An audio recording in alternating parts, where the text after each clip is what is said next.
హరే కృష్ణ భక్తులందరికీ ఈరోజు 12వ అధ్యాయంలో ఉన్నాము.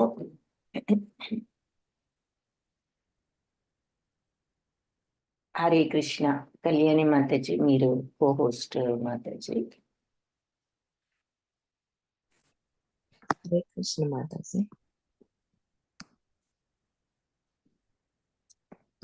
హరే కృష్ణ మాతాజీ. హరే కృష్ణ మాతాజీ. భక్తి యోగము.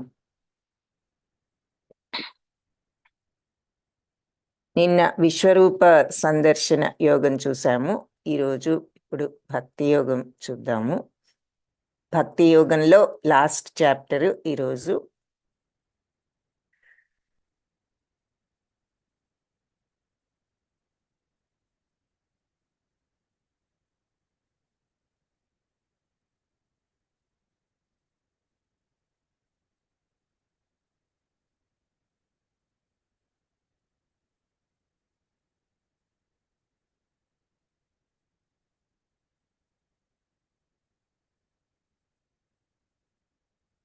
ఓం అజ్ఞానతిమిరాంధస్య జ్ఞానాంజనశలాకయా చక్షురున్మిళితం యేన తస్మై శ్రీ గురవే నమః.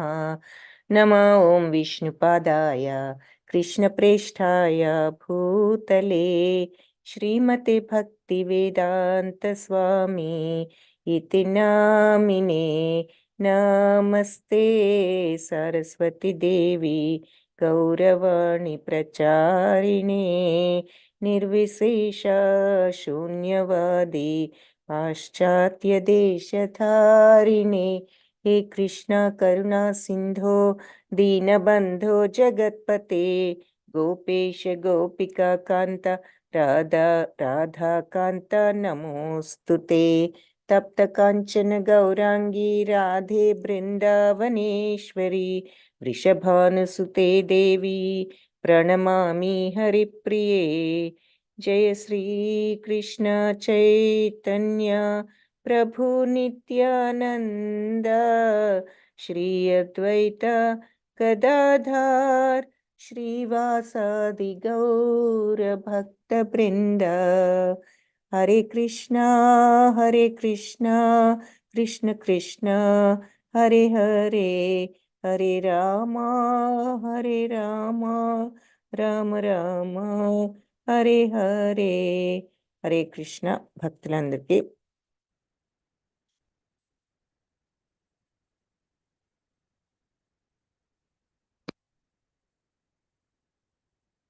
భక్తి యోగము చిన్న అధ్యాయము, ఆఖరి అధ్యాయము. అందరికీ ఇస్కాన్ బెంగళూరు వారి 18 రోజుల గీతా క్లాసులు 12వ రోజు అందరికీ స్వాగతం. మొట్టమొదటిగా అర్జున ఉవాచతో ప్రారంభం. ఏవం సతత యుక్తాయే భక్తాస్త్వాం పర్యుపాసతే ఏ చాప్యక్షరం అవ్యక్తం తేషాం కే యోగ విత్తమాః.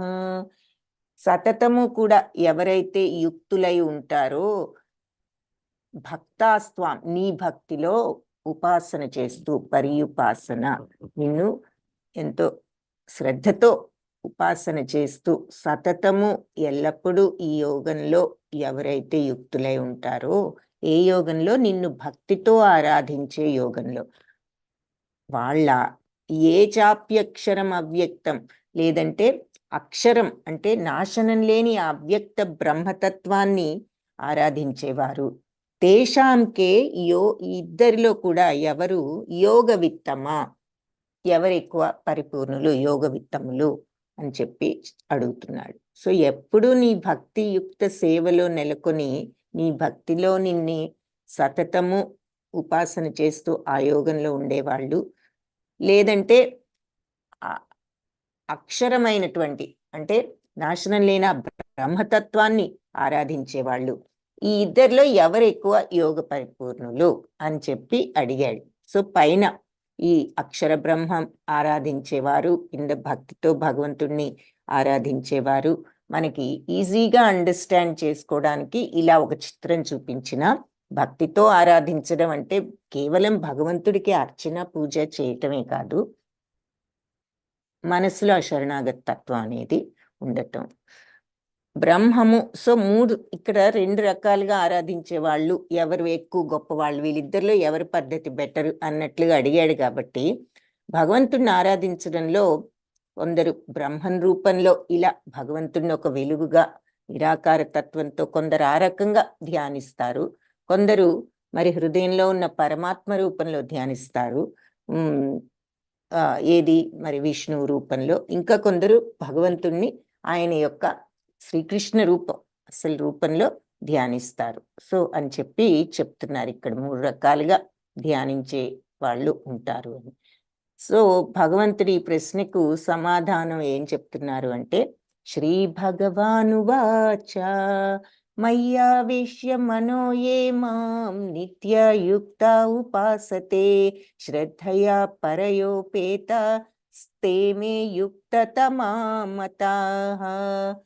సో మయ్యావేశ్య మనో ఏ మాం, మనస్సును నా మీద పెట్టి, మాం నిత్యాయుక్త ఉపాసతే, నన్ను నిత్యము ఉపాసన చేయటంలో యుక్తులై ఉన్న వాళ్ళు, అంటే మనస్సును నా మీద లగ్నం చేసి నన్ను రోజు ఆరాధించడంలో ఎవరైతే నిమగ్నమై ఉంటారో, శ్రద్ధయా పరయోపేత, ఎంతో శ్రద్ధతో ఈ ఉపాసన దివ్యమైన శ్రద్ధతో నన్ను అర్చించే వాళ్ళు, యుక్తతమ, యుక్తులని మే మత, నా యొక్క అభిప్రాయము అని చెప్పి చెప్తున్నారు.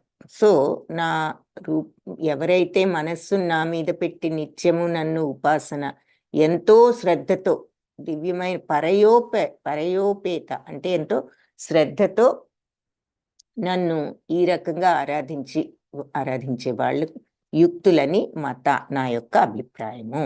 సో మనస్సును నా మీద స్థిరపరిచి అత్యున్నత మహోన్నతమైన దివ్యమైన శ్రద్ధతో నన్ను అర్చించడంలో సర్వదా నెలకొని ఉన్నవారే అత్యున్నత యోగ పరిపూర్ణులు అని నా అభిప్రాయం అని. ఇంకా ఏం చెప్తున్నారు, ఏ త్వక్షరం అనిర్దేశ్యం అవ్యక్తం పర్యుపాసతే సర్వత్ర గమ చింత్యం చ కూటస్థం అచలం ధ్రువం. సో ఎవరైతే అక్షరం అంటే నాశనం లేనటువంటి ఈ అవ్యక్త తత్వాన్ని ఉపాసన చేసేవాళ్ళు, సర్వత్రియ గమ చింత్యం చ కూటస్థం అచలం ధ్రువం. సో ఈ నిరాకార తత్వం ఎలాంటిది అంటే, మరి సర్వత్రం సర్వవ్యాపకం, అగమచింత్యం అంటే అచింత్యం అంటే మనం అన్ఇమాజినబుల్ ఊహాతీతమైనది, కూటస్థం మార్పు లేనిది, అచలం కదలనిది, ధ్రువం స్థిరమైనది. సో అలాంటి ఈ బ్రహ్మతత్వము అవ్యక్తం అంటున్నారు కదా, అంటే వ్యక్తీకరించబడిన, పైకి మనకి ఒక వ్యక్తం అవ్వకపోయినా సరే అది సర్వవ్యాపకము, ఊహాతీతము, మార్పు లేనిది, కదలనిది, స్థిరమైనది అయినటువంటి ఈ బ్రహ్మతత్వాన్ని ఆరాధించే వాళ్ళు ఎలా ఆరాధిస్తారు? సన్నియమ్యేంద్రియ గ్రామం, ఇంద్రియాలన్నింటినీ కూడా నియంత్రణ చేసుకుని, కంట్రోల్ చేసుకుని, సర్వత్రా సమబుద్ధయ, అందరి పట్ల సమబుద్ధితో ఉంటూ, అంటే అందరినీ కూడా సమంగా చూస్తారు. మరి అందరిలోనూ పరమాత్మను చూసినప్పుడు భక్తితో అది ఒకటే, అందరినీ సమబుద్ధితో చూసినప్పుడు అది ఒకటే, అందరిలో ఉన్న బ్రహ్మతత్వం ఒకటే అనుకుంటూ వీళ్ళు సర్వత్రా సమబుద్ధయ. సో ఇంద్రియ నిగ్రహము, అందరినీ సమంగా చూసే బుద్ధి ఉన్నప్పుడు వాళ్ళు కూడా తే ప్రాప్నువంతి, వాళ్ళు ప్రాప్తము చెందుతారు, మామేవా నన్నే అని చెప్పి చెప్తున్నారు. కాబట్టి ఎవరైతే ఈ అక్షరం అంటే నాశనం లేనటువంటి అవ్యక్తమైన ఈ బ్రహ్మతత్వాన్ని ఉపాసన చేసేవాళ్ళు అంటూ ఈ బ్రహ్మతత్వం ఎలా ఉంటుంది అనేది చెప్తున్నారు. సర్వత్ర అంతా సర్వవ్యాపకమైన, అగమచింత్యం మన ఆలోచనకు అందనిది, ఊహాతీతమైనది, కూటస్థం అంటే మార్పులేనిది, అచలం కదలనిది, ధ్రువం స్థిరమైనది అయిన ఈ బ్రహ్మతత్వాన్ని పూర్తిగా ఆరాధించే వాళ్ళు ఇంద్రియాలన్నిటినీ నియంత్రించి అందరి పట్ల సమభావంతో ఉండి అందరి సంక్షేమంలో నిమగ్నమై చివరికి నన్ను పొందుతారు, ఆ రకంగా వాళ్ళు కూడా అని చెప్పి చెప్తున్నారు. అయితే ఇంకేం చెప్పారంటే క్లేశోధికతరస్తేషాం అవ్యక్తాసక్త చేతసాం అవ్యక్తా హి గతిర్దుఃఖం దేహవద్భిరవాప్యతే. క్లేశోధికం ఈ కష్టతరమైనది ఈ అవ్యక్తాసక్త చేతసాం, అవ్యక్తంలో ఆసక్తి ఉన్న వాళ్ళ యొక్క మార్గం కొంచెం కష్టమైనది. అవ్యక్తా హి గతి దుఃఖం. సో ఈ అవ్యక్త పద్ధతిలో వెళ్ళాలి అంటే కొంచెం ప్రోగ్రెస్, స్పిరిచువల్ ప్రోగ్రెస్ కష్టం ఆ మార్గంలో అని చెప్తున్నారు. ఇద్దరూ నన్ను చేరుకుంటారు, కానీ ఈ అవ్యక్తంలో వెళ్ళాలి అంటే ఆ మార్గంలో ప్రోగ్రెస్ చెందటం కొంచెం కష్టం. అవ్యక్తా హి గతి దుఃఖం అంటే ఈ దేహవద్భిరవాప్యతే, దేహదారులకు ఇందులో అభ్యుదయం చెందటం ఎప్పుడు కూడా కొంచెం కష్టమే అని అంటున్నారు. అది రెండు పద్ధతులు మంచివే, ఇద్దరు నన్ను చేరుకుంటారు. అయితే అవ్యక్తాన్ని ఆరాధించే పద్ధతిలో ప్రోగ్రెస్ అవడం కష్టం. ఆ పద్ధతిలో దేహదారులకు అంటే మన జీవులకు, మనుష్యులకు నన్ను చేరడం ఎప్పుడు కొంచెం ఆ మార్గంలో చేరడం కష్టం అంటున్నారు. సరే, ఇక్కడ ఎగ్జాంపుల్గా మరి ఈ యోగా, అష్టాంగ యోగులు లాంటి యోగాలు, ఆ ధ్యానాలు చేయటం చూపిస్తున్నారు. ఇప్పుడు భక్తి గురించి మళ్ళీ చెప్తూ ఏతు సర్వాణి కర్మాణి మయి సన్యస్య మత్పరః అనన్యేనైవ యోగేన మాం ధ్యాయంత ఉపాసతే.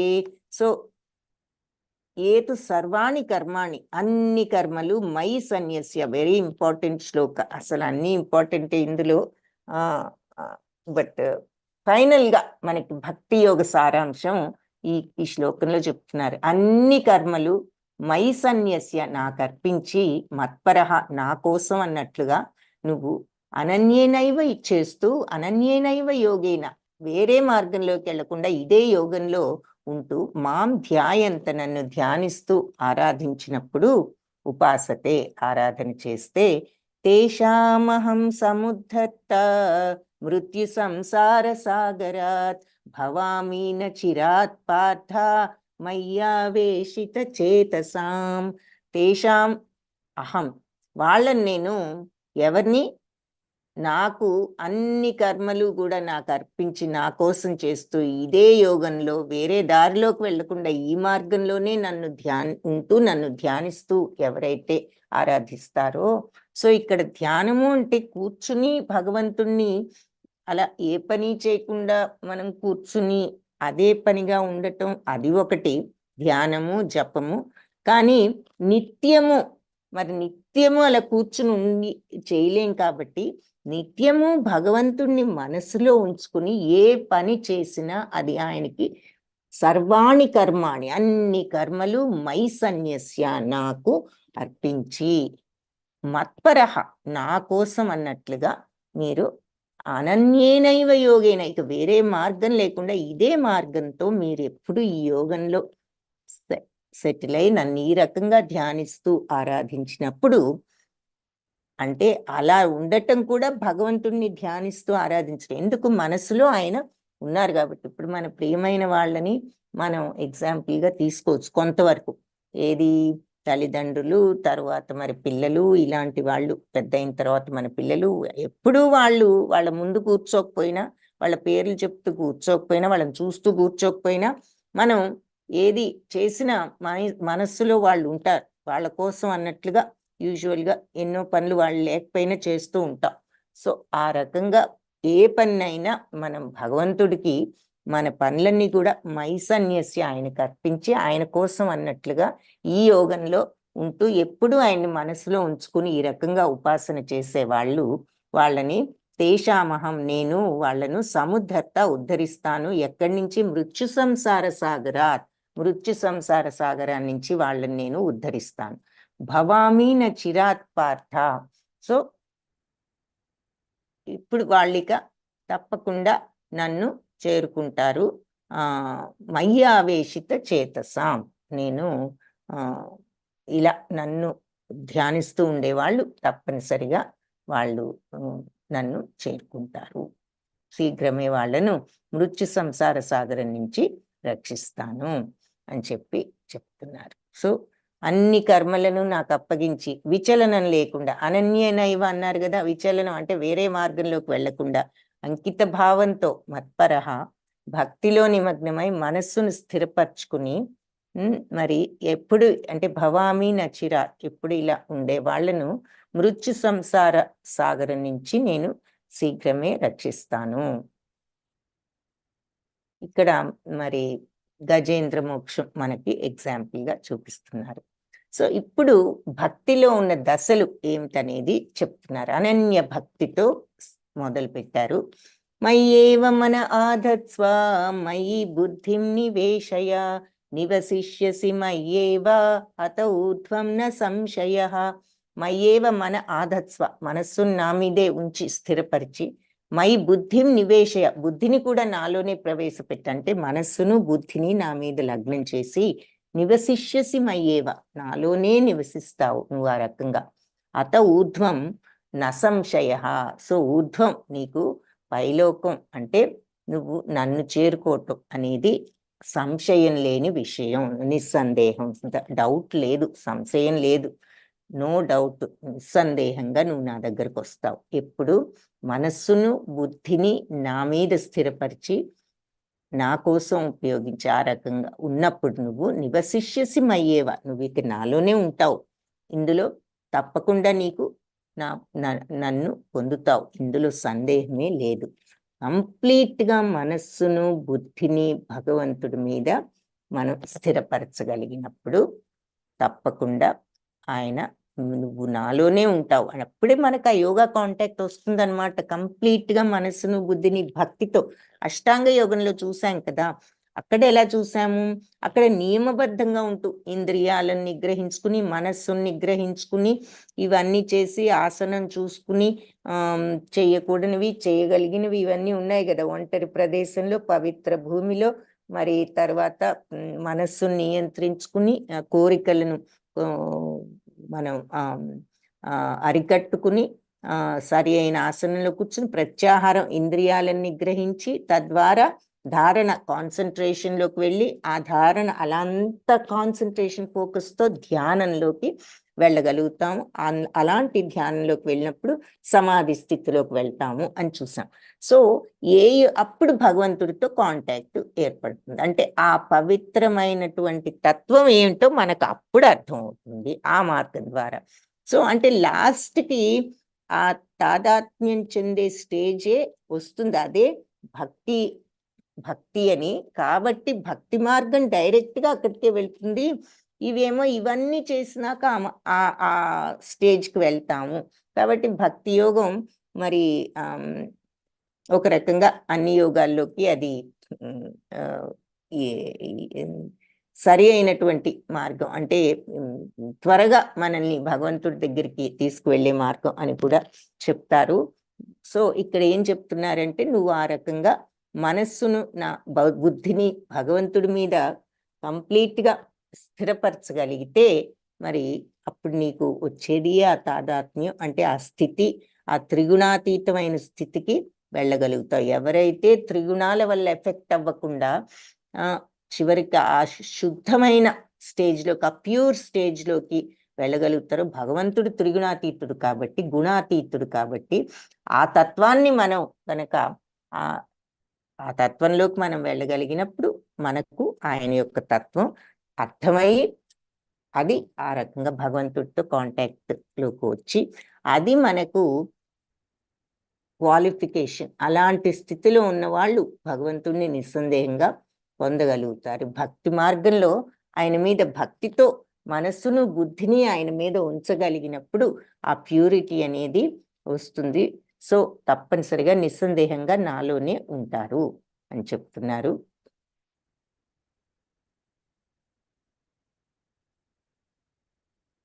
బలరామకృష్ణుల్ని ఇక్కడ చూపిస్తున్నారు. నెక్స్ట్ ఇది అనన్య భక్తి అన్నమాట. మనం ఇప్పుడు చూస్తుంది ఇది మనస్సును బుద్ధిని కంప్లీట్గా భగవంతుడి మీద పెట్టగలిగి ఉన్నప్పుడు తప్పనిసరిగా నువ్వు నాలోనే ఉంటావు. నాలో ఏకం అవడం అంటే ఆ యోగంలో భగవంతుడితో కాంటాక్ట్లో ఉంటారు, నిస్సందేహంగా నన్ను పొందుతావు. నెక్స్ట్ ఏం చెప్తున్నారు? అధచిత్తం సమాధాతుం న శక్నోషి మయి స్థిరం అభ్యాసయోగేన తతో మాం ఇచ్ఛాప్తుం ధనంజయ. ఒకవేళ నువ్వు మనస్సును విచలనం లేకుండా నా మీద స్థిరపరచలేకపోతే అప్పుడు నువ్వు భక్తి యోగ నియమాలను అనుసరించు. ఈ రకంగా నువ్వు నన్ను పొందే కోరికను అభ్యాసంతో నేర్చుకుంటావు. అంటే సాధనా భక్తి అన్నమాట ఇది. ఫస్ట్ది మనసును బుద్ధిని నా మీద పెట్టి ఉన్నట్లయితే అది నువ్వు తప్పకుండా నాలో అన్నది అనన్య భక్తి. ఇక వేరే మార్గం లేకుండా ఆయన భగవంతుణ్ణి మనసులో బుద్ధిలో ఉంచుకున్నప్పుడు అది అనన్య భక్తి. అది చేత కాకపోతే ఏం చెప్తున్నారు? నువ్వు అంత మనసు విచలనం లేకుండా నా మీద స్థిరంగా ఉంచలేకపోయావు అనుకో, నశక్నోషి మై స్థిరం, నా మీద స్థిరంగా నువ్వు మనస్సును ఉంచలేకపోతే అభ్యాస యోగేన, నువ్వు సాధనా మార్గంతో అభ్యాసం చేయి, ప్రాక్టీస్ చెయ్యి.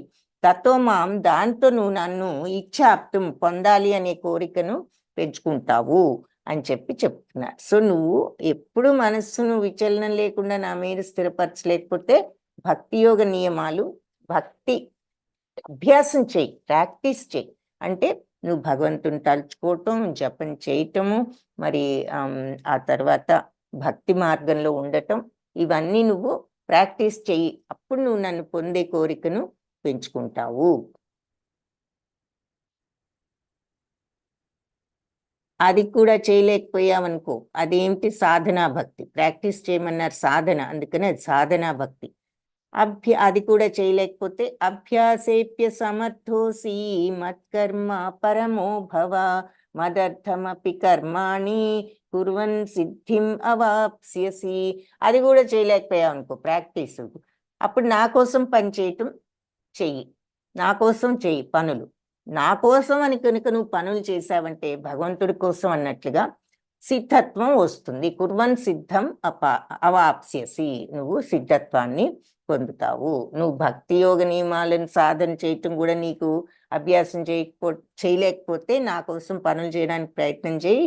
ఆ రకంగా నువ్వు పరిపూర్ణ స్థాయిని పొందుతావు నా కోసం పని చేస్తూ అని చెప్పారు. దీన్ని నిష్కామ కర్మ అంటున్నారు. సో భగవంతుడు టాప్ మోస్ట్ భక్తి అనన్య భక్తిని, అది చేత మనసు బుద్ధి ఆయన మీద ఎల్లప్పుడూ పెట్టి ఉండగలిగితే అని, అది చేత కాకపోతే సాధన చెయ్యి అది సాధించడానికని. ఆ సాధన కూడా నువ్వు చేయలేనప్పుడు నా కోసం పనులు చేయటానికి ప్రయత్నించు.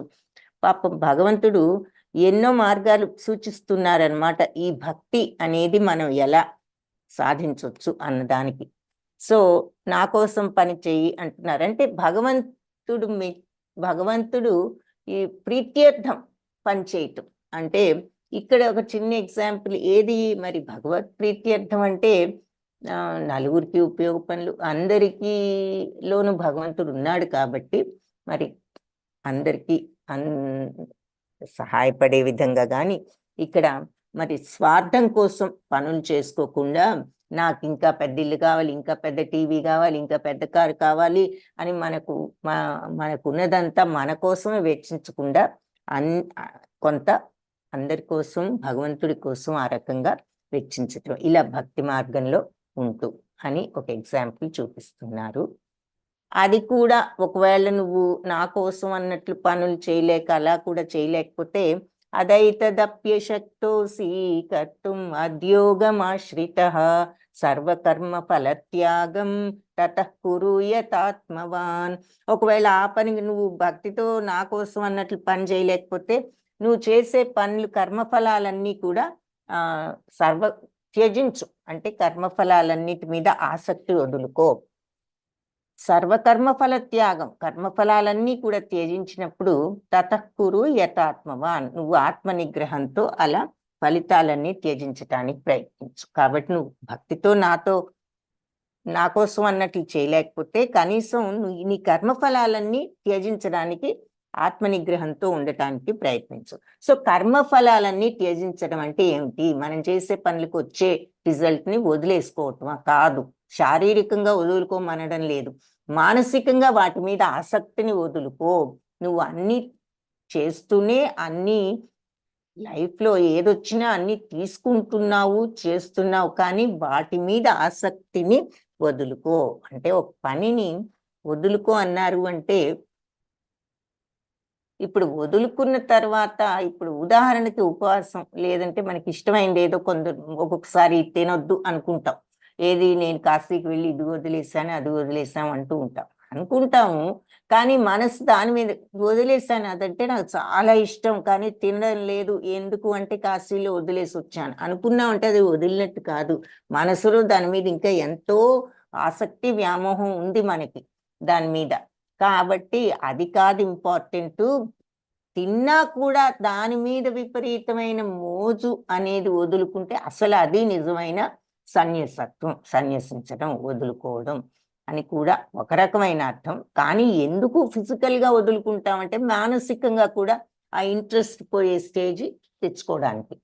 సో ఏ పనైనా సరే అందుకని నువ్వు పని చేసినప్పుడు ఆ వచ్చే కర్మఫలాల మీద ఆసక్తిని, ఆ మోజుని, ఆ అటాచ్మెంట్ని, కావాలి కావాలి అని ఆ బుద్ధిని నువ్వు అరికట్టగలిగితే ఆత్మనిగ్రహంతో అప్పుడు నువ్వు ఆ రకంగా కూడా నువ్వు నన్ను పొందొచ్చు అని చెప్పి నువ్వు భక్తితో పని చేయలేకపోతే కనీసం కర్మఫలాలను త్యజించి ఆత్మనిగ్రహంతో సెల్ఫ్ కంట్రోల్తో ఉండటానికి ప్రయత్నించు. ఒకవేళ ఈ అభ్యాసం కూడా చేయలేకపోయావనుకో చెప్తున్నారు శ్రేయో హి జ్ఞానమభ్యాసాత్ జ్ఞాన ధ్యానం విశిష్యతే ధ్యానాత్ కర్మఫల త్యాగాత్ శాంతిరనంతరం. ఒకవేళ ఇది కూడా చేయలేకపోతే ఏది కర్మఫలాలను మీద ఆసక్తి వదులుకోలేకపోతే జ్ఞానం అభ్యసించు. జ్ఞానం పెంచుకోవడానికి ప్రయత్నించు. అయితే జ్ఞానం కంటే ధ్యానం విశిష్యతే. జ్ఞానం కంటే ధ్యానం గొప్పది. ధ్యానం కంటే కూడా ధ్యానాత్ కర్మఫల త్యాగ. ధ్యానం కంటే కూడా కర్మఫల త్యాగం ఇంకా గొప్పది. ఎందుకు? త్యాగాశాంతిరనంతరం. కర్మఫలాలను ఎప్పుడు త్యజించావో నువ్వు అప్పుడు మనశ్శాంతిని పొందుతావు అని చెప్పి ఈ శ్లోకంలో చెప్తున్నారు. సో ఇక్కడ కర్మఫలాలను త్యజించడం నేర్చుకో అన్నారు. అది కూడా నేర్చుకోలేకపోతే ధ్యానం చెయ్యి. ధ్యానం కూడా చేయలేకపోతే జ్ఞానం నేర్చుకో. ఇక్కడ వేద పఠనం, అది ఏది మంచి ఏది చెడు అలా మంచి మంచి విషయాలు నేర్చుకో అంటున్నారు. కానీ ఈ జ్ఞానం కంటే ధ్యానం ఉత్తమమైనది. ధ్యానం కంటే కూడా కర్మఫలాలను త్యజించటం ఇంకా ఉత్తమమైనది. ఎందుకు అంటే కర్మఫలాలను త్యజించడం ద్వారా మనశ్శాంతిని పొందవచ్చు. త్యాగాశాంతిరనంతరం. సో ఇది ఒక రకంగా. సో శ్రేయో హి జ్ఞానం అభ్యాస. జ్ఞానం అభ్యసించు. జ్ఞానం కంటే ధ్యానం విశిష్టం. ధ్యానం కంటే కర్మఫల త్యాగం ఇంకా గొప్పది. ఎందుకు అంటే త్యాగాశాంతిరనంతరం. ఇలా భక్తిలో ఉన్న స్టేజెస్ అన్నీ కూడా మరి మనం ఇప్పుడు భగవంతుడు చెప్పారు. ఫస్ట్ టాప్ మోస్ట్ అనన్య భక్తి, మనసును బుద్ధిని ఆయన మీద ఎల్లప్పుడూ ఉంచగలగటం. అలా చేయలేకపోతే ఆ స్టేజ్ కోసం ప్రాక్టీస్ చేయటం, అంటే ఈ అభ్యాసం చేయటం, భగవంతుని జపించటం, మరి కీర్తనలు, ఆయన మరి ఈ భక్తి యోగ నియమాలు పాటించడం. అది కూడా చేయలేకపోతే ఆయన కోసం అని అన్నట్లుగా పని చేయడం. ఏది చేసినా అది కూడా చేయలేకపోతే ఏ పని చేసినా వాటి యొక్క ఫలితాల పట్ల ఆసక్తిని వదులుకోగలగటం. అది కూడా చేయలేకపోతే మరి ధ్యానం కూడా చేయలేకపోతే జ్ఞానం నేర్చుకో అంటున్నారు. సో ఇవన్నీ భక్తిలో దశలు. ఏ విధంగా భక్తిని సాధించాలి, ఇలాంటి భక్తి నిజంగా ఉన్న వాళ్ళు ఎలా ఉంటారు, ఆ శుద్ధ భక్తుల లక్షణాలు ఏమిటి? అద్వేష్ట సర్వభూతానాం మైత్రః కరుణా ఏవ చ నిర్మమో నిరహంకారః సమదుఃఖ సుఖ క్షమీ సంతుష్ట సతతం యోగి యతాత్మా దృఢ నిశ్చయః మయ్యర్పిత మనోబుద్ధిర్ యో మద్భక్త సమే ప్రియః. అద్వేష్ట సర్వభూతానం. అన్ని భూతాలంటే జీవరాశులు. భూతాలంటే భూతాలు కాదు, జీవరాశులు. సర్వభూతానం, అన్ని జీవరాశుల పట్ల ద్వేషం లేకుండా, అద్వేష్ట, ఎవ్వరిని ద్వేషించని వాడు, ఏ జీవిని ద్వేషించని వాడు. మైత్ర, అందరి పట్ల మిత్రుత్వంతోనే ఉండేవాడు. కరుణ, దయాహృదయంతో ఉండేవాడు. నిర్మమో నిరహంకారం, అహంకారం లేకుండా, మమత్వం లేకుండా, అటాచ్మెంట్ అనేది లేకుండా. సమదుఃఖ సుఖ క్షమి, సుఖమైన దుఃఖమైన ఏ పరిస్థితుల్లో అయినా సమంగా ఉండేవాడు. క్షమి అంటే ఓర్పు గలవాడు. సంతుష్ట సతతం ఎల్లప్పుడూ తృప్తి, సంతుష్టుడే, ఎలా ఉన్నా తృప్తిగానే ఆనందంగానే ఉంటాడు ఏ పరిస్థితిలో అయినా. ఇలాంటి యోగి యథాత్మ దృఢ నిశ్చయ, ఈ రకంగా ఎప్పుడు తను దృఢ నిశ్చయంతో ఈ స్థితిలో నెలకొని ఉన్నవాడు. మయ్యర్పిత మనోబుద్ధి, మనస్సును బుద్ధిని నాకు అర్పించిన యో మద్భక్త, ఎవరైతే అటువంటి నా భక్తుడు సమే ప్రియ, నాకతను ప్రియుడు అని చెప్తున్నారు. సో అన్ని జీవరాశుల పట్ల దయగల స్నేహితుడు, దయతో ఉంటూ మిత్రుత్వంతో దయతో మరి నేనేదో గొప్పవాణ్ణి అనుకోకుండా, నేనే అన్నిటికీ యజమాన్ని గొప్పవాణ్ణి అనుకోకుండా, సుఖ దుఃఖాలలో అహంకారం లేకుండా సుఖ దుఃఖాలలో సమంగా ఉండేవాడు. క్షమి, సహనవంతుడు, ఎల్లప్పుడూ సంతోషంతో సంతృప్తితో ఉండేవాడు. మరి ఆత్మను కంట్రోల్లో ఉంచుకునేవాడు. ఆత్మ అంటే ఆత్మ కాదు, ఆత్మని ఇక్కడ మనసును బుద్ధిని అనేది ఆత్మని రిఫర్ చేస్తున్నారు. ఆత్మ ఎప్పుడు సచ్చిత్తానందమే. కాబట్టి ఆ మనస్సును బుద్ధిని దృఢ నిశ్చయంతో ఇలా కంట్రోల్ చేసుకున్నవాడు. మనస్సును బుద్ధిని నాకు అర్పించిన ఆ నా భక్తుడు నాకు ఎంతో ప్రియుడు అంటూ శుద్ధ భక్తుల లక్షణాలు ఇక్కడ వివరిస్తున్నారనమాట. సార్ ఎగ్జాంపుల్ గా మనం ఇక్కడ హరిదాస్ ఠాకూర్ ఆయన గురించి ఇంతకు ముందు కూడా చూసాం. యస్మాన్నో ద్విజతే లోకో లోకాన్నో ద్విజతే చయః హర్షామర్ష భయోద్వేగై ముక్తోయ సచమే ప్రియ. ఇంకా ఈ శుద్ధ భక్తుల లక్షణాలు చెప్తున్నారు చూడండి. యస్మాన్నో ద్విజతే లోకో, ఈ లోకంలో ఎవరిని బాధ పెట్టడు. లోకోన్నో ద్విజతే చయః అంటే ఎవరి చేత ఉద్వేగానికి గురికాడు. హర్షామర్ష భయోద్వేగై, సుఖంలోనూ దుఃఖంలోనూ భయ ఉద్వేగాల్లోనూ వీటన్నిటి నుంచి ముక్తుడైన వాడు సచమే ప్రియ, అతను నాకు ప్రియుడు. సో ఎవరిని బాధ పెట్టని వాడు, ఎవరితో ఉద్వేగానికి గురి కానివాడు, సుఖమైన దుఃఖమైన భయమైన ఉద్వేగమైన ఏదీ లేకుండా సుఖ దుఃఖాల్లో ఒకేలాగా ఉంటూ భయము ఉద్వేగము ఆందోళన లేకుండా ఎవరైతే ఉంటారు. భయం లేకుండా ఉండటం అంటే అర్థం ఏమిటి? ఎప్పుడైతే కంప్లీట్ గా భగవంతుడి మీద విశ్వాసంతో ఏది చేసినా భగవంతుడు యాక్సెప్ట్ చేసే స్థితిలో మనం ఉండగలుగుతామో ఇంకా భయం ఉండదు.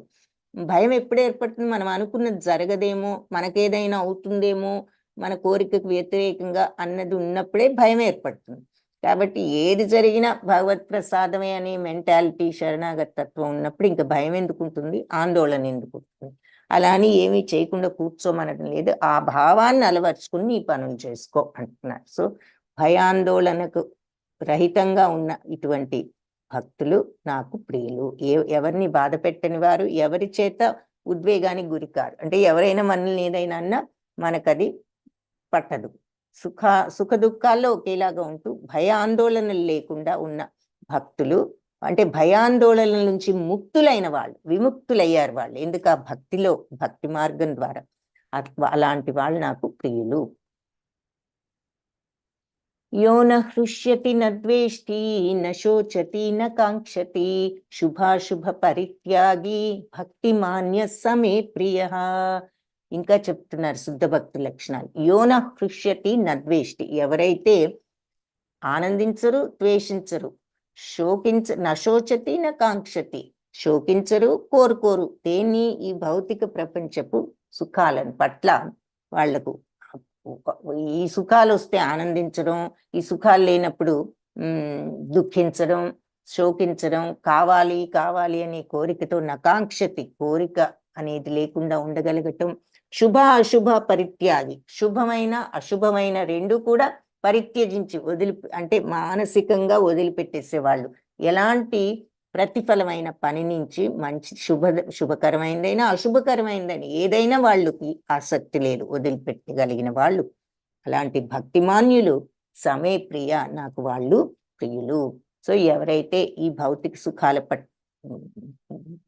పట్ల ఆనందాన్ని పొందకుండా, ప్రాపంచిక కష్టాల పట్ల బాధపడకుండా, నష్టం జరిగినా బాధపడరో, లాభం కోసం ప్రాకులాడరో, శుభ అశుభ పనుల యొక్క రిజల్ట్స్ ని మానసికంగా త్యజిస్తారో ఏదైనా ఒకటే అనే భావంతో ఉండగలగటం, అలాంటి భక్తులు నాకు వాళ్ళు ప్రియులు.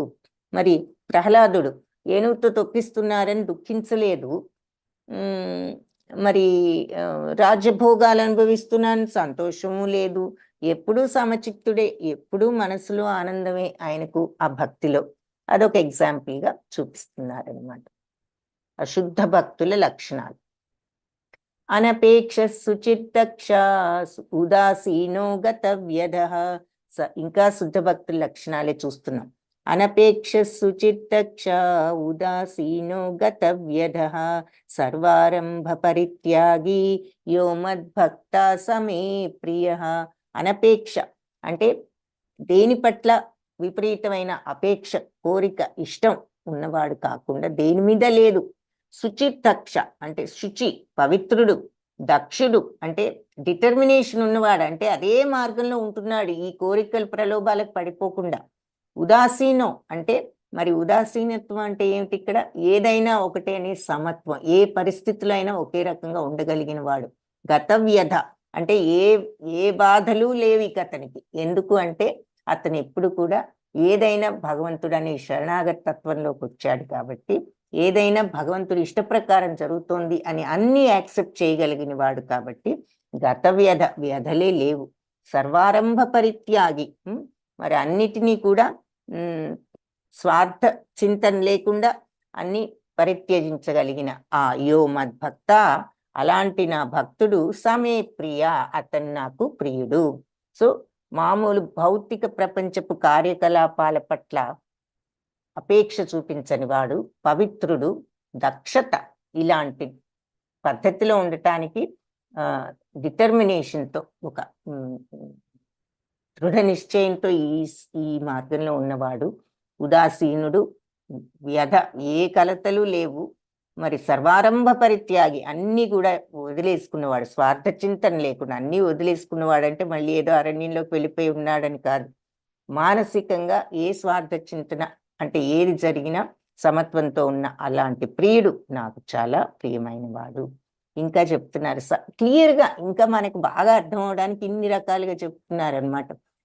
సమశత్రౌ చ మిత్రే చ తథా మానాపమానయో శీతోష్ణ సుఖ దుఃఖేషు సమః సంగా వివర్జితః తుల్య నిందా స్తుతిర్మౌని సంతుష్టో ఏన కేనచిత్ అనికేత స్థిరమతి భక్తిమాన్ మే ప్రియో నరః. సమశత్రౌ చ మిత్రే చ, మిత్రుడైన శత్రువైన సమత్వంతో ఉండేవాడు, ఎవరి పట్లైనా ఒకే రకంగా ఉంటాడు. తదా అలాగే మానాపమానయో, ఎవరైనా గౌరవించినా, గౌరవించిన, అపమానం అంటే అవమానం, అవమానించిన, ఎవరైనా మనల్ని గౌరవించినా ఇన్సల్ట్ చేసినా ఒకే రకంగా ఉంటారు. శీతోష్ణ చలైన వేడైన, సుఖ దుఃఖేషు సుఖమైన దుఃఖమైన, సమసంగ వివర్జిత ఒకే రకంగా ఉంటారు. సంగ వివర్జిత అంటే అటాచ్మెంట్ లేకుండా ఉంటారు దేని పట్లను. ఇక్కడ సంగ వివర్జిత అంటే చెడు సహవాసం నుంచి దూరంగా ఉండటమే కాదు, ఇంకా ఏమిటి అంటే అటాచ్మెంట్ లేకుండా ఉండగలుగుతుంది దేని పట్ల. తుల్య నిందా స్తుతిర్మౌని, నింద అయినా స్తుతి అయినా, ఎవరైనా మనల్ని పొగిడినా ఎవరైనా మనల్ని నిందించినా సరే తుల్య సమానంగా ఉంటారు. ఏదైనా వాళ్ళకు ఒకటే, నిందైనా ఒకటే, పొగట్టైనా ఒకటే. మౌని, ఎప్పుడు మౌనంగా ఉంటారు, ఎక్కువ మాట్లాడరు. పైకి మాట్లాడకపోవటమే కాదు, మౌనం అంటే ఏమిటంటే మనస్సును కూడా అన్నెసెసరీ ఆలోచన లేకుండా క్వైట్ చేయగలుగుతాం. ఎప్పుడైతే మనస్సును మనం నిశ్శబ్దం చేసుకోగలుగుతామో అప్పుడే భగవంతుణ్ణి మనం ఎక్స్పీరియన్స్ చేయగలం. అందుకనే మరి ఈ అష్టాంగ యోగం వీటన్నిటిలో మైండ్ని ఫోకస్ చేయటం, ధ్యానం చేయటం అన్నదాన్ని, ఆ ఫోకస్ కోసం ఎన్ని స్టెప్స్ చూసాం మనం, ఆ ధారణ అనేది రావడానికి. సో మనస్సుని అన్నెసెసరీ ఆలోచన లేకుండా చేయడానికే మనం జపం చేసిన ఇవన్నీ కూడా మరి ఆ స్టేజ్కి రావడానికి. సో అందుకని మనకి భగవంతుడి వైపు తిప్పడానికి మనసు. సో మౌని, సో మౌనంగా ఉండగలగటం మనస్సుతోనూ నోటితో కూడా. సంతుష్టో ఏనకైన చిత్ అంటే ఎలా ఉన్నా కూడా ఎప్పుడు సంతోషంగా ఉండేవాడు, ఎక్కడున్నా ఎలా ఉన్నా. అనికేత స్థిరమతి, ఇలా అంటే ఎక్కడున్నా సరే నివాసం ఏదైనా కూడా అతను సంతృప్తితోనే ఉండేవాడు. స్థిరమతి, ఇలాంటి మార్గంలో స్థిరంగా సెటిల్ అయి ఉన్నవాడు.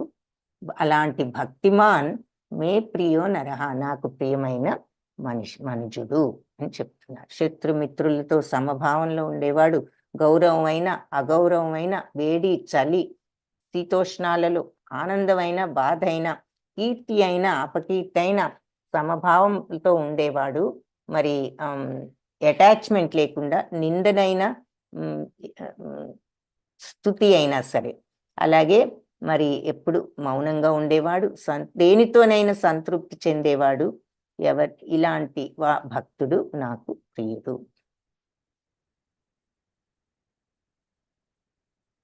అంబరీష్ మహారాజ్ గారిని చూపిస్తున్నారు. ఇక్కడ మనం అంబరీష్ మహారాజ్ గారి స్టోరీ చూసాం కదా. ఆయన దుర్వాస మహాముని వచ్చి ఆయన్ని పరీక్షించడం, అప్పుడు దుర్వాస మహాముని ఒక రాక్షసుడితో ఆయన్ని సంహరించాలనుకోవడం, ఆ తర్వాత భగవంతుడు చివరికి సుదర్శన చక్రం పంపితే అది అంబరీష్ మహారాజు గారి ప్రార్థనతోనే వెనక్కి వెళ్ళటం మనం ఇంతకుముందు చూసాము. సో శుద్ధ భక్తుడిగా అంబరీష్ మహారాజుని ఎగ్జాంపుల్గా చూపిస్తున్నారు. ఏతు ధర్మ్యామృతం ఇదం యథోక్తం పర్యుపాసతే శ్రద్ధదానా మత్పరమా భక్తాస్తేతీవ మే ప్రియా. ఈ భక్తి యోగం అనే ఈ అమృత మార్గాన్ని అనుసరిస్తూ, యథోక్తం దీనిని ఆరాధిస్తూ, అనుసరిస్తూ, ప్రాక్టీస్ చేస్తూ, శ్రద్ధదాన మత్పరమ, అత్యంత శ్రద్ధతో నన్నే లక్ష్యంగా చేసుకుని ఉన్న ఈ భక్తులు తీవమే ప్రియ, నాకు అత్యంత ప్రియులు. భక్తి యోగం అనే ఈ అమృత మార్గాన్ని అనుసరిస్తూ నన్నే పరమ లక్ష్యంగా చేసుకుని కంప్లీట్గా ఈ భక్తి మార్గంలో నెలకొని ఉండేవాళ్ళు నాకు అత్యంత ప్రియమైన వారు. ఇక్కడ కుచేలుణ్ణి చూపిస్తున్నారు. సో ఇది భక్తి యోగము. సో మొట్టమొదటిగా మనకు భగవంతుడు ఏం చెప్పారు ఈ భక్తి యోగంలో అంటే, మరి నా కోసం నువ్వు పనులు నాకు అర్పించి అనన్యేనైవ యోగేన నన్ను ధ్యానిస్తూ ఎవరైతే ఉంటారో వాళ్ళని నేను మృత్యు సంసార సాగరం నుంచి కాపాడుతాను అని చెప్పారు. ముందు అర్జునుడు అడిగింది ఏమిటంటే, నిన్ను ఆరాధించే వాళ్లకు, ఈ అక్షర బ్రహ్మను ఆరాధించే వాళ్ళ ఎవరు పరిపూర్ణులు అంటే ఇద్దరు పరిపూర్ణులే, కాకపోతే అక్షర బ్రహ్మతత్వం కొంచెం కష్టం అందరూ చేయటము అని చెప్పారు. ఆ తర్వాత మనస్సును బుద్ధిని నా మీద పెట్టినటువంటి ఈ యోగి ఎప్పుడు వాళ్ళని నేను మృత్యు సంసార సాగరం నుంచి రక్షిస్తానని చెప్పి, ఈ భక్తి అనేది ఈ దశలు ఏమిటని చెప్పి, ఎప్పుడూ మనస్సును బుద్ధిని నా మీద స్థిరపరచు, అది అనన్య భక్తి, అప్పుడు నువ్వు నాలోనే ఉంటావు. నువ్వు అది చేత కాకపోతే ఆ స్టేజ్కి రావటానికి ప్రాక్టీస్ చెయ్యి. సో భక్తి యోగ నియమాలను అభ్యసించు, అది కూడా చేత కాకపోతే నా కోసం పనిచేయటానికి ప్రయత్నించు, ఆ రకంగా సిద్ధత్వాన్ని పొందుతావు. అది కూడా చేయలేకపోతే మరి నువ్వు కర్మఫలాలన్నిటి మీద ఆసక్తి వదులుకోవడానికి ప్రయత్నించు. ఎప్పుడైతే ఈ కర్మఫలాలను నువ్వు మానసికంగా త్యాగం చేయగలుగుతావో అప్పుడు నీకు మనశ్శాంతి కలుగుతుంది అని చెప్తున్నారు. అది కూడా చేయలేకపోతే మరి ధ్యానం చేయడానికి ప్రయత్నించు, అది కూడా చేయలేకపోతే జ్ఞానాన్ని అభ్యసించు. జ్ఞానం కంటే ధ్యానం గొప్పది, ధ్యానం కంటే కర్మఫల త్యాగం గొప్పది. ఎందుకంటే కర్మఫల త్యాగంతో నువ్వు మనశ్శాంతిని సాధించవచ్చు. మరి అన్ని పనులు చేస్తూనే అది నష్టమైన సుఖమైన మనం తొణకకుండా బెణకకుండా ఉన్నాము అంటే దాని అర్థం ఏమిటి? మనకి అన్నెసెసరీ ఆందోళనలు ఉండవు, మరి బాధలుండవు, కోపాలుండవు, తాపాలుండవు. ఇవన్నీ లేకుండా ఉన్నాము అంటే ఎప్పుడు మనసు ప్రశాంతంగానే ఉంటుంది. కాబట్టి ఆ తత్వం అలవర్చుకోవటం అన్నమాట. ఎందుకంటే ఏది జరిగినా మన యొక్క ఫీలింగ్స్ వల్ల ఏది మారదు. మన కోపం వచ్చినా జరిగేది ఆగిపోదు, వచ్చే నష్టం పోదు. మనకు దుఃఖం వచ్చి ఏడ్చినా వచ్చే నష్టం పోదు. చేయవలసిన పని ఏమిటి తదుపరి అన్నది చేస్తేనే దానివల్ల ఏదైనా దానిని మనం మార్చగలుగుతాం. అంతేగాని ఇక్కడ కూర్చుని మనం ఆలోచించి బాధపడి దుఃఖపడి కోపం పడి డిప్రెస్ అయ్యి అవతల వాళ్ళ మీద ఈర్ష్యపడి ఇవన్నీ చేసినందువల్ల మనకు వచ్చేది ఏమీ లేదు. ఇంకా మనకి మైండ్ చెడిపోయి మనశ్శాంతి కరువు అవడం తప్ప. కాబట్టి ఏ వీలైనంత వరకు అలా ఎలా ఉండగలుగుతా ఉంటే ఉండగలిగిపోతే మనమే ఈ ఫీలింగ్స్ అన్నిటితో అందుకే బాధపడుతున్నాం. అందుకనే త్యాగాచ్ఛాంతిర్ అనంతరం అంటున్నారు, ఈ ఫీలింగ్స్ అన్ని పక్కన పెట్టు, నీకు మనశ్శాంతి వస్తుంది, నువ్వు చేయవలసింది చెయ్యి అని చెప్పి దాని అర్థం. మనం చిన్న విషయం కూడా ఎప్పుడైనా తలుచుకుంటే మీరు, మనకి ఎవరైనా ఏదైనా అన్నప్పుడు కోపం వస్తే ఏం చేస్తాము? కోపం వస్తుంది, వాళ్ళ మీద ఇంకా మనకి దుఃఖం వస్తుంది, ఈర్ష్య వస్తుంది, రకరకాల బ్యాడ్ ఫీలింగ్స్ అన్నీ వస్తాయి. ఏదో అన్నారులే పాపం, వాళ్ళు ఏ పరిస్థితిలో అన్నారు అనుకున్నామంటే మనకు అంత బాధ ఉండదు, వెంటనే కొంచెం తగ్గుతుంది. పాపం వాళ్ళు ఏదో వాళ్ళ పరిస్థితి బాగోకన్నారు, అయినా వాళ్ళు వేరే ఏదో మీనింగ్తో అంటే మనం ఇలా అర్థం చేసుకున్నాం, వాళ్ళు అలా అంటే మనం ఇలా అనుకున్నాం. ఒక్కొక్కసారి అది కూడా జరుగుతుంది. ఓహో, వాళ్ళు అందుకన్నారు, మనం ఎందుకన్నారేమో, మనల్ని అంటున్నారు అనుకున్నాము అనుకుంటాం తర్వాత. అందుకని వాళ్ళు ఏ పరిస్థితిలో అన్నారో మనకెందుకు అనే ఫీలింగ్ని మనం డెవలప్ చేసుకుంటే అప్పుడు వెంటనే ఆ రియాక్షన్స్ కూడా తగ్గుతాయి.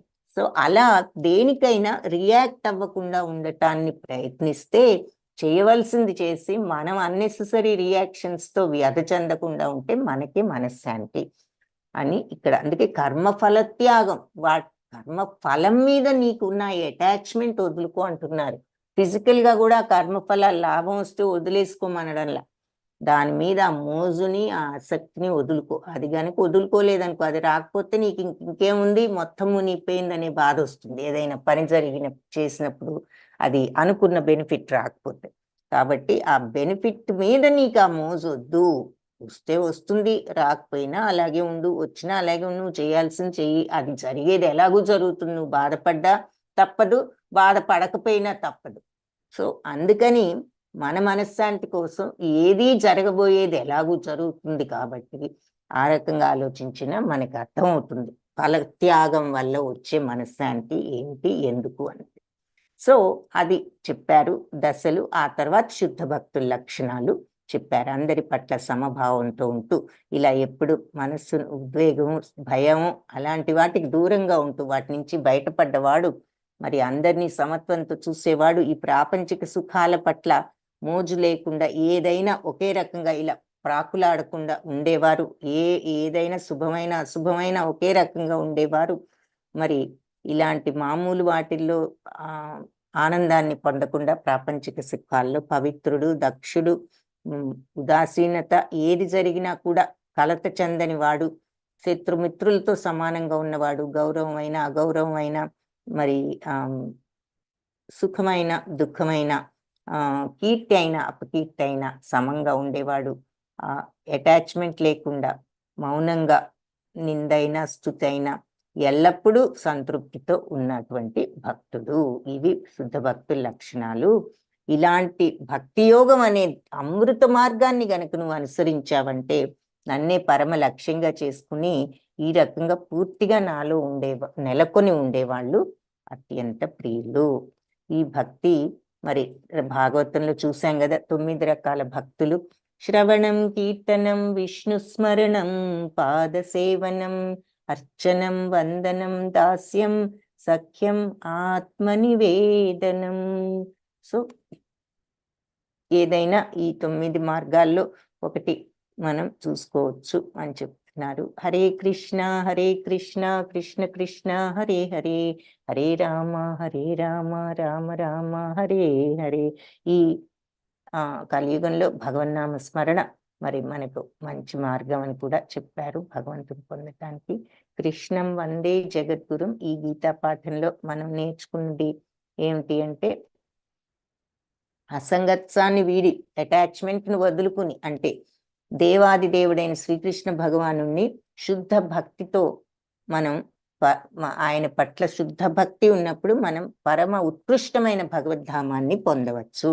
సో భగవంతుణ్ణి ఈ భౌతిక ప్రపంచపు అటాచ్మెంట్స్ని వదులుకుని మనస్సును భగవంతుడి వైపు తిప్పగలిగినప్పుడు, మరి ఆయన మీద లగ్నం చేయగలిగినప్పుడు భగవద్ధామాన్ని పొందొచ్చు అని చెప్తున్నారనమాట.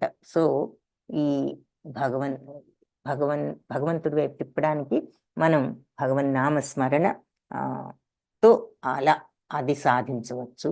హరే కృష్ణ కృష్ణ కృష్ణ హరే హరే, హరే రామ రామ రామ హరే హరే. సో శ్రవణం, జపం, కీర్తనం ఇవన్నీ చేస్తే అంటే దేని గురించి ఆలోచిస్తే దాని మీదే మనకి ఆసక్తి పెరుగుతుంది. కాబట్టి ఈ ప్రాపంచిక విషయాల గురించి ఆలోచనలు తగ్గించుకుని మన బాధ్యతలు నిర్వర్తించడానికి ఎంతవరకు మనం మైండ్ ఉపయోగించాలో అంతవరకు ఉపయోగించి అన్నెసెసరీ థాట్స్ లేకుండా మిగిలినప్పుడు భగవంతుడి వైపు మనస్సును కేంద్రీకరించడానికి ప్రయత్నించడంతో ప్రారంభించవచ్చు. అభ్యాసయోగ యుక్తేన అని చెప్పారు కాబట్టి సాధనలో నువ్వు యుక్తుడివై ఉండి